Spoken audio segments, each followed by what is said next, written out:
त्याचबरोबर माध्यमांच्या वरती पाहिलेला आहे।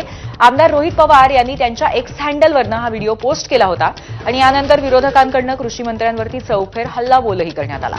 आता माणिकराव कोकाटेंबाबतचा विधिमंडळाचा चौकशी अहवाल समोर आलाय आणि आमदार रोहित पवार यांनी त्याबद्दल एक ट्विट केलंय। या ट्विटमध्ये त्यांनी माणिकराव कोकाटेंच्या रमी खेळताना आढळल्याच्या चौकशीबद्दलचा अहवाल शेअर केलाय।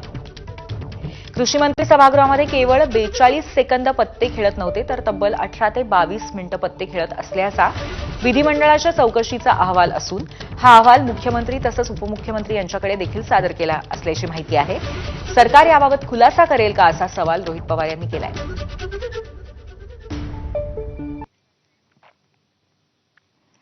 तर रोहित पवारांचा प्रश्न आहे सरकारला, कृषी मंत्री सभागृहात केवळ 42 सेकंद पत्ते खेळत नव्हते तर तब्बल 18 ते 22 मिनिटं पत्ते खेळत असल्याचा विधिमंडळाच्या चौकशीचा अहवाल असून हा अहवाल मुख्यमंत्री तसेच उपमुख्यमंत्री यांच्याकडे देखील सादर केला असल्याची माहिती आहे। सरकार याबाबत खुलासा करेल का असा प्रश्न रोहित पवारांनी विचारलाय। सभागृहामध्ये तब्बल 18 ते 22 मिनिटं पत्ते खेळणाऱ्या कृषी मंत्र्यावरती सरकार कारवाई करणार नसेल तर मुख्यमंत्र्यांना स्वर्गीय अटलजींच्या तर उपमुख्यमंत्री अजितदादांना स्वर्गीय यशवंतराव चव्हाणांच्या विचारांचा वारसा सांगण्याचा नैतिक अधिकार उरतो का? हॅशटॅग पत्ते खेळणारा मंत्री।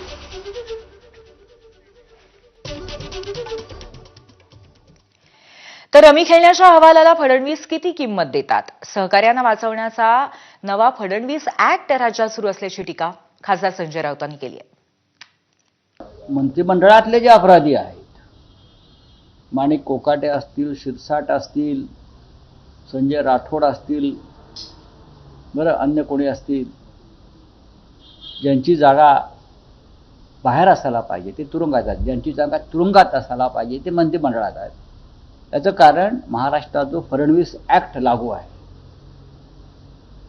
आधी वॉशिंग मशीन मग फडणवीस ऍक्ट, ही समज द्यायची आणि माफ करायचं। अशा अहवालांना फडणवीस किती किंमत देतात किंवा विधानसभेचे अध्यक्ष किती किंमत देतात, हा प्रश्न तुम्ही त्यांना विचारायला हवा।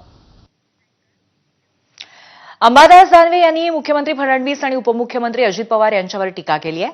फडणवीस आणि अजित पवार यांची शिस्त नावालाच उरली आहे का अशी टीका त्यांनी एक्सपोस्टवरनं केली आहे। ते काय म्हणाले पाहूयात। अंबादास दानवे यांची एक्सपोस्ट आहे। राज्याचे कारभारी देवेंद्र फडणवीस आणि अजित पवार यांची शिस्त तशी नावालाच उरली असे वाटते। घपले करून हॉटेल घ्या, विधिमंडळात रमी खेळा, बरळा, मारामारी करा, कोणाच्याही नाकावरती बुक्का मारा, काहीही करा। आता हे दोन शिस्तीचे लोक फक्त नाराजी, तीव्र नाराजी, अतितीव्र नाराजी व्यक्त करताना दिसतात।